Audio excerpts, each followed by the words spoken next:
నిర్ణయం తీసుకున్నది. ఇన్నరా మాటలు, ఇనవడ్డాయా మాటలు? ఇవన్నీ ఎలక్షన్లకు ముందు చెప్పిన మాటలు.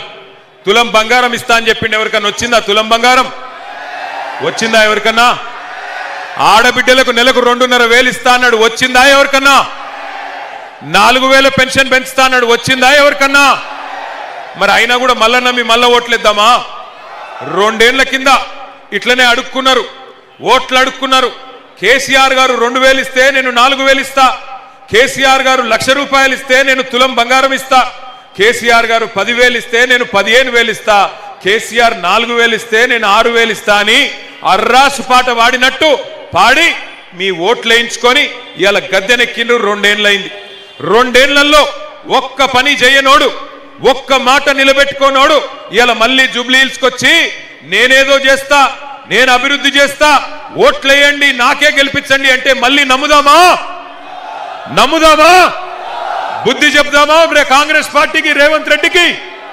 ఇక్కడ అభ్యర్థి స్థానికుడు కావచ్చు, కానీ యాది పెట్టుకోండి, ఆ పార్టీ దరిద్రం పార్టీ, మోసం చేసే పార్టీ. ఇందిరమ్మ ఇండ్లు ఇస్తా అని చెప్పిండు. ఇందిరమ్మ ఇండ్లు ఇస్తా, 5 లక్షల రూపాయలు ఇస్తా, ఎస్సీ ఎస్టీలు అయితే 6 లక్షల రూపాయలు ఇస్తా అన్నాడు. మరి ఇవాళ ఇందిరమ్మ ఇండ్లు ఇచ్చుడు కాదు, ఇందిరమ్మ రాజ్యం అంటే హైదరాబాద్ లో ఇండ్లు గూలగొట్టే రాజ్యం వచ్చింది. ఒక్కసారి గుర్తు తెచ్చుకోండి. శనివారం ఆదివారం వచ్చిందంటే చాలు ఇవాళ హైదరాబాద్ లో హైడ్రా పేరు మీద బుల్డోజర్లు పంపించి గరీబోళ్ళ బస్తీలు గులగొడుతున్నాడు రేవంత్ రెడ్డి. హైడ్రా పేరిట ఇవాళ 1 కాదు 2 కాదు 1000 ఇండ్లు ఈ 2 ఏళ్లలోనే కూలగొట్టిండు రేవంత్ రెడ్డి.